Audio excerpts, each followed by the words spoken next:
Kata orang tua kita Maulana Habib Muhammad Lutfi bin Ali bin Hashim bin Yahya, waktu dan tempat dipersilakan. Sallu ala Nabi Muhammad.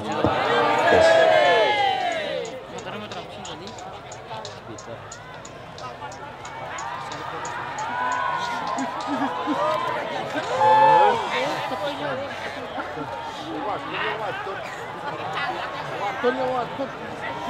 Mohon yang di depan untuk duduk. Mohon yang di depan untuk duduk aja. Kecuali kameramen. Yang lain duduk aja, duduk aja.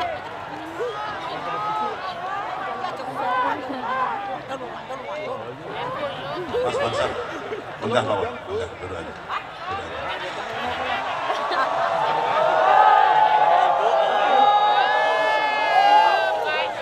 Assalamualaikum warahmatullahi wabarakatuh.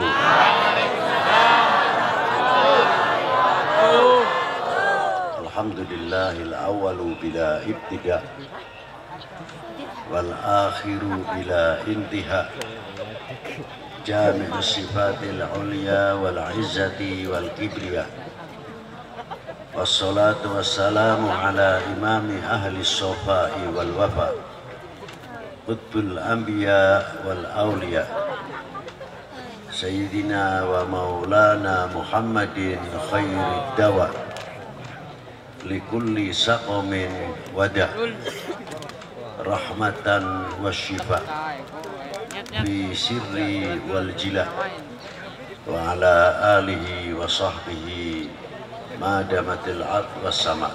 Amma ba'du, ayuha sadat sadatil a'izza al fudala, yang saya hormati, yang saya banggakan, para sesepuh, bini sepuh, para alim ulama, para tokoh lintas agama, dan yang saya hormati Bapak dan Rem 710 beserta jajarannya, para Bapak Dandim, Pak Kasren, Bapak-bapak dari instansi pemerintahan, sipil, TNI, Polri yang selalu kita banggakan, Bapak-bapak dari Polres beserta jajarannya, Ketua MUI, FKUI, Bapak para Rektor, dan panitia penyelenggara dalam rangka ulang tahun Korem ke-62. Semoga Allah Ta'ala memberkatinya, mendapat dan diberkahi dan semakin jaya TNI kita Indonesia, khususnya karena malam hari ini ulang tahun Korem, kita tidak terlepas, khususnya Korem 710 ya, 071 seliru ya, maaf. Hadirin wal hadirat rahimakumullah, ulang tahun itu perlu atau memperingati, karena dengan adanya ulang tahun,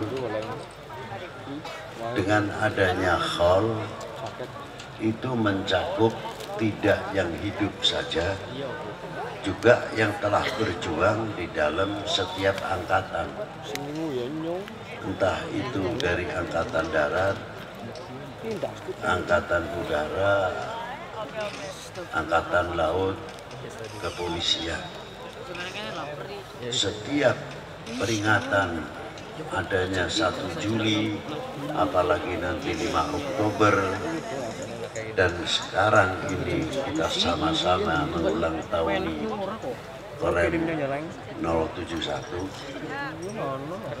Wijaya Kusuma, paling tidak akan mengingat ketika berdirinya Korem tersebut, atau kalau ulama-ulama disebut khaulan, intinya adalah sama, untuk mengingat bagaimana pejuang-pejuang kita mendirikan tersebut. Dan dengan adanya hari ulang tahun, adanya hari khaulan, untuk diambil perjuangan-perjuangan para beliau dan bagaimana nama beliau mulia di dalam dunianya sampai di akhirat nanti. Itu diantaranya perlunya khaul. Di antara peringatan atau ulang tahun Korem, mungkin bapak-bapak atau bini sepuh mulai berdirinya Korem sudah banyak pulang ke rahmatullah, yang telah meninggalkan jasanya yang luar biasa, dan jasa tersebut sulit untuk dibayar dengan rupa duniawiyah. Memperingati Hari Pahlawan, memperingati 17 Agustus, Hari Proklamasi yang baru saja kita peringati. Kita memperingati bukan hanya sekadar untuk rame-rame, tidak, melahirkan rasa syukur kita kepada Allah yang telah memberikan kemerdekaan dengan sebab jasa-jasa para beliau, sehingga tegaknya kembali Sangsaka Merah Putih. Kita ini kan sebeliat sekarang setelah berkibar, tinggal mengkirapkan, tinggal menjaga. Karena dari kita sendiri itu masih banyak yang tidak mengetahui apa sih sebenarnya yang ada di dalam merah putih itu sendiri, karena tidak ada hurufnya, hanya dua warna, merah dan putih.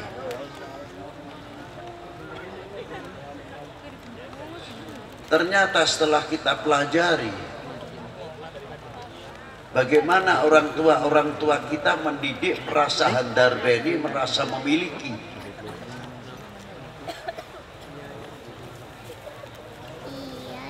Dari situlah para beliau, kalau sekarang cara berdakwah, mengajak, merasa handarbeni republik ini dengan segala cara para pendahulu. Satu contoh, ada dengan adanya sedekah bumi, ada lagi dengan sedekah laut. Kita tidak melihat ubur rampenya, tapi makna sedekah bumi dan sedekah laut itu ialah tanah air.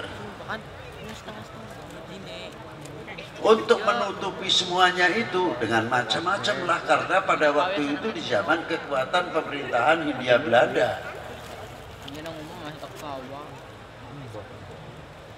Maka berjalan. Artinya dengan sedekah bumi ini, sejauh mana kita memanfaatkan bumi yang telah digelar oleh Allah Ta'ala khususnya untuk bangsa Indonesia. Mampukah sebagai tanda rasa syukur kepada Allah memanfaatkan bumi ini dengan membangun pertanian,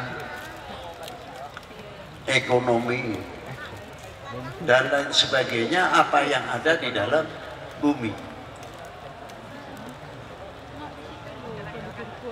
Maka dengan sedekah bumi tersebut kita mensyukuri apa yang telah diberi oleh Allah. Mampukah kita memanfaatkan syukur tersebut, dibelanjakan dengan apa?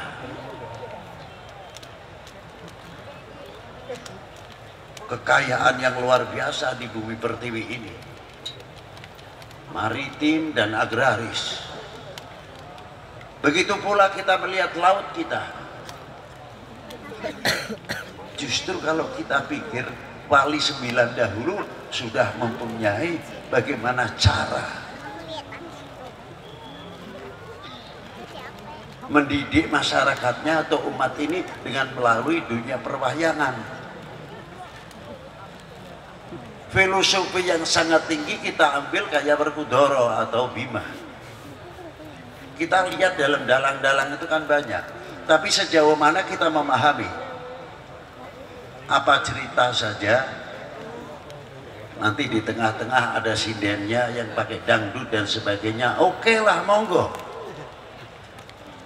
Tapi filosofinya apa yang sebenarnya?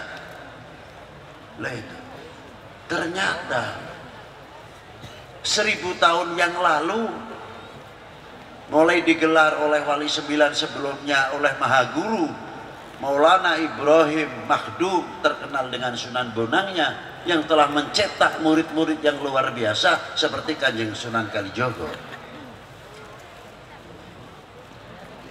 Namanya Haji Kalijogo.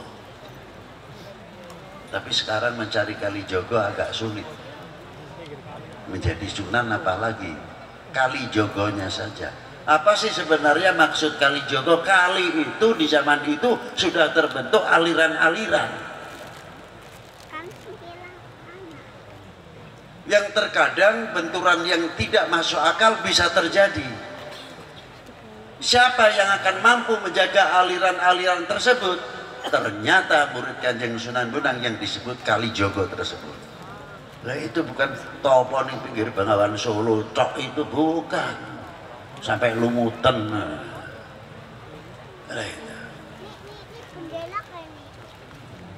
Dalam hati kecil kita itu ketika kita melihat cerita itu, kita ngomong, sing di saiki, kepriwe iki saiki sing dadi Kalijaga sapa kowe? Menjaga umat, menjaga bangsa, menjaga kesatuan persatuan bangsa. Boleh-boleh saja pilihan, beda pilihan, monggo, tapi kita tunjukkan intelektual kita. Tetap beda pilihan, tapi tetap kita menjaga kesatuan persatuan yang luar biasa. Inilah. Nah pada waktu itu Kanjeng Kali Sunan Kalijogo dari Sunan Debonannya menceritakan Bimo mempunyai 3 anak yang luar biasa. Di zaman itu sudah disebut apa yang pertama, Gatotkaca. Hebat. Kaca itu sudah dikenal dari 1000 tahun yang lalu, sudah ada nama kaca. Pantulan kaca ini luar biasa kalau kena sinar matahari.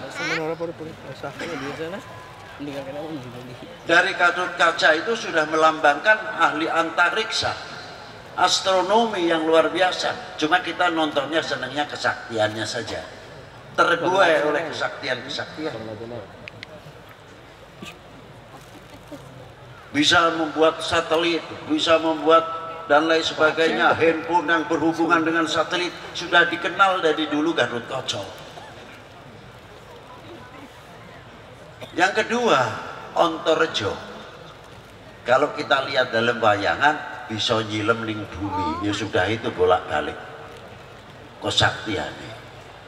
Padahal di sini satu menunjukkan ahli pertambangan, ahli geologi, ahli vulkanologi, ahli pertanian dan lain sebagainya ditunjukkan pada waktu itu dengan melalui pewayangan. Yang satu lagi ahli kelautan, Antasena. Komplit, melambangkan dari dulu sudah membuat satu isyarat. Mampukah 3 hal ini kita akan melahirkan putra putri yang mampu menjawab tantangan umat dan tantangan bangsa. Ahli antariksa, ahli pertambangan, ahli pertanahan, ahli geologi, vulkanologi. Sudah diciptakan, ditulis oleh para beliau yang ahli kelautan. Ini satu. Maka muncul untuk membangkitkan rasa handar beni memiliki, muncullah sedekah bumi, sedekah laut. Jangan lihat negatifnya, lihat negatifnya tidak ada habis-habisnya nanti. Lho kok ono sajane ndas kebun dibuak laut sikir iki usih. Kok iki karepe para wali sing gawe iki karepe primeh.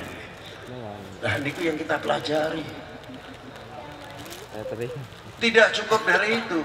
Ketika bendera-bendera penjajah pemerintahan Hindia Belanda dari instansi-instansi pemerintahan pada waktu itu berkibar bendera mereka. Kita tuh sulit mau pasang merah putih gawat. Tidak pulang nama saja untung. Ning para sesepuh kita, para ulama kita, para pendiri bangsa ini enggak kalah akal. Piye carane? Tiap buat rumah sak durunge pasang reng pasang usuk, blandar tengahnya kayune itu. Kalau di sini apa namanya, blandar apa? Sami penglari lah niku. Utawi molo niku. Dipasang napa? Janur. Kelirik kuning ayu langsep. Kalau saat ini badhe nyebut kuning wedi, nyebut biru wedi. Zaman meh kampanye kok nyebut kuning dianggape Golkar. Repot maning. Kalau nyebut biru tanggapannya seje maning. Nek kula senenge nganggo kelambi krem. Abibi kenah mencongnya mana ki ya? Alah repot malih. Wis paling gampang nggawe putih-putih belah ya kowe. Nggih mboten? Nggih. Niku penak ngene niku. Nah niku. Pasang janur. Terus napa malih tebu. Padi utawa pari. Terus apa pisang, kelapa. Nanti memasang benderanya terakhir pakai berjanjen, pakai manakiban, pakai mocopat dan sebagainya. Menyanyi ngepul, landane liwat, wis ora masalah ya. Kita kultur, kita culture ora apa-apa. Kon bae sing bodoh. Ditutupi. Setelah selesai doa digubetaken merah putih. Ana sing pakune emas, sing di duit. Tidak langsung ditutup, tidak langsung pasang reng atau pasang usuk. Dibiarkan sampai 1 minggu. Terkadang 10 hari. Yang menjadi pertanyaannya sekarang, ya kalau musim rendang, musim panas, ini janur yang begitu cantiknya kulitnya, kena panas halus, layu, menjadi semu-semu coklat. Berubah tidak? Berubah tidak? Berubah. Tebunya pasti, manisnya kurang. Kalau dalam pabrik tebu kan arandemennya merorot itu. Ya, liranya tidak bisa diharapkan, liranya. Itu satu contoh. Itu tebu. Yang kedua padi. Kena panas yang kuning cantik betul menjadi coklat. Berubah. Kelapanya hijau tadi kena panas mangkleh coklat. Nah pertanyaannya, merah putihnya berubah tidak? Nah, jadilah itu yang mempertahankan, mempunyai kefanatikan terhadap bangsa dan tanah airnya. Ngoten itu. Biar lainnya berubah, merah putih adalah tetap merah.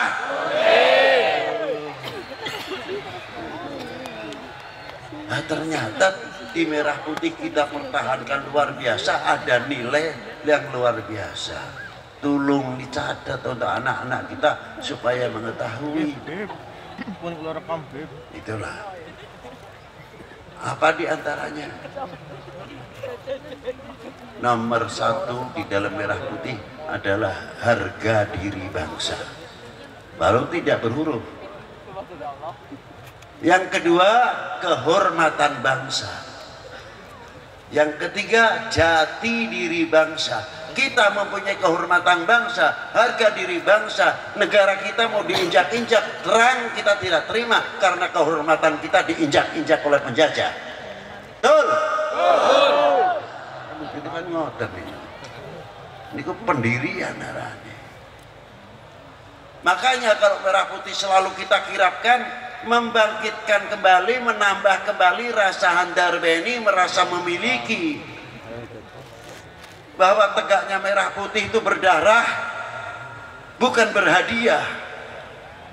Maka perlu ada ulang tahun Diponegoro, Siliwangi, Brawijaya, lain-lainnya sampai ke Korem untuk membangkitkan kembali. Ini tidak berdiri sekonyong-konyong, tapi banyak kandungan yang luar biasa. Tanggung jawab kita kepada tanah airnya itu loh, bukan sekadar rame-rame asik tentang ulang tahun Korem dan lain sebagainya. Ma'asyiral muslimin rahimakumullah. Perjuangan ini diteruskan oleh generasi penerusnya, membuat satu kontribusi. Nah, kita sudah mempunyai kontribusi apa? Kontribusinya satu saja. Tidak usah yang lain-lain terlalu tinggi, mungkin terlalu berat. Apa? Kita jaga NKRI. Itu tanda bukti kita, bukti cinta tanah air. Tunjukkan bahwa kami bangsa Indonesia, bangsa yang besar. Sampai wong di Indonesia lemah. Bapak dari mana? Indonesia. Ya jadi turis ngono aja terus Indonesia. Berarti orang dunia kebanggaan.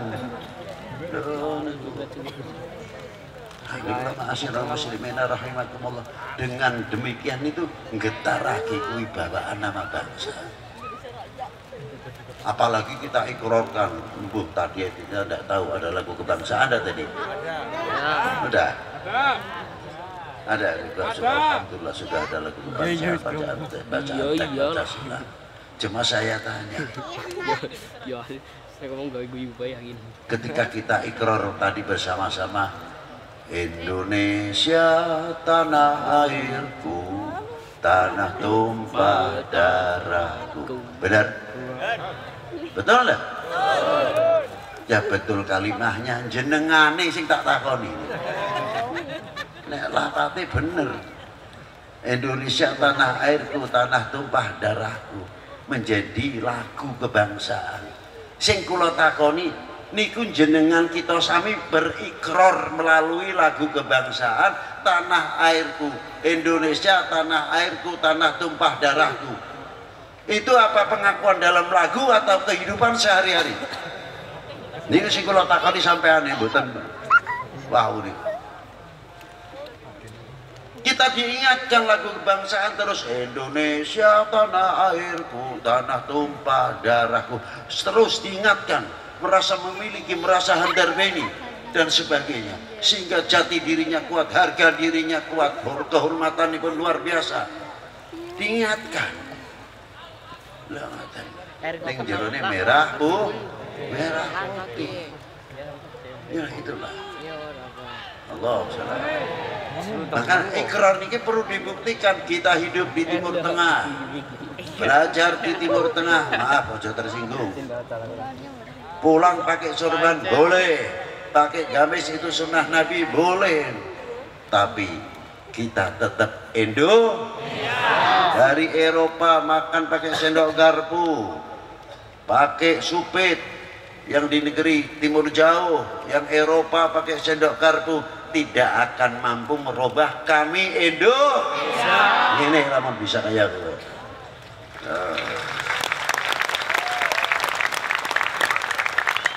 Nah, kalau kita sudah merasa mengaku kami Indonesia, mempunyai Pancasila yang luar biasa. Kira-kiranya nanti kalau 2024 nih ribut apa ora? Ribut. Ribut. Dua Pancasila boleh. Kita punya Pancasila dan kita fanatik kepada kepada bangsa Indonesia. Kalau kita masalah toblosan saja ruwet, ditertawakan oleh bangsa lain. Ngisi-ngisi teman ada Pancasila ini masih ruwet bae ya kowe. Urip aneh apaan sih Ki? Nah. Mana? Kita jaga. Ngarep dewe. Beda pilihan silahkan, tapi tidak beda bendera partai boleh banyak, merah putih cuma satu. Orang ngawatan pendirian harus tertanam di kita semuanya. Inilah yang kita harapkan. Mari kita beri contoh kepada dunia luar, khususnya inilah Indonesia. Pemilu saja ayem, tentrem, tidak mudah dihok, tidak mudah dimacem-macem. Kita tetap menjaga kesatuan persatuan Indonesia, karena itu bagian pertahanan yang kokoh untuk negara kita. Singarani pertahanan itu apakah hanya TNI Polri saja? Tidak. Ekonomi, pertanian, pendidikan itu bagian pertahanan nasional. Maka hidupkan, saya salut kepada Pak Danrem dengan adanya malam hari ini. Orang jualan Masya Allah luar biasa sekali. Istilahnya UMKM-nya hidup, kendaraan ikut laris. Inilah hikmahnya yang luar biasa. Jadi dengan adanya peringatan ini secara tidak langsung juga ikut membangun Bismillahirrahmanirrahim. Terakhir kita tidak bisa panjang-panjang. Kalau sewu waktu ini udah-udahan ya cerita sedikit wow saking Jakarta pun mes setengah 3 tuh beri sekitar jam 8 kira langkung atau lebih. Pan ngomong isil pan ngomong kesel kayak isin. Niki tanggung jawabnya kayak berat temen bareng-bareng kaki jogo napa menjaga keutuhan Indonesia. Bareng ayo kita jaga. Kula takon mawon. Keindahan bumi pertiwi terhias untean mutiara. Terus pembangun bangsa yang sejati harum namanya di Nusantara. Jejak-jejak para pendahulu sejarah saksi kehidupannya. Tersurat tersirat masa lalu jadi bekal penerusnya. Merah putih melekat disinari pancaran iman, dimanapun kita berada tetap cinta. Wahai bangsaku yang kubanggakan, relakah negerimu terpecah belah? Jawab yang tegas. Alhamdulillah. Wassalamualaikum warahmatullahi wabarakatuh.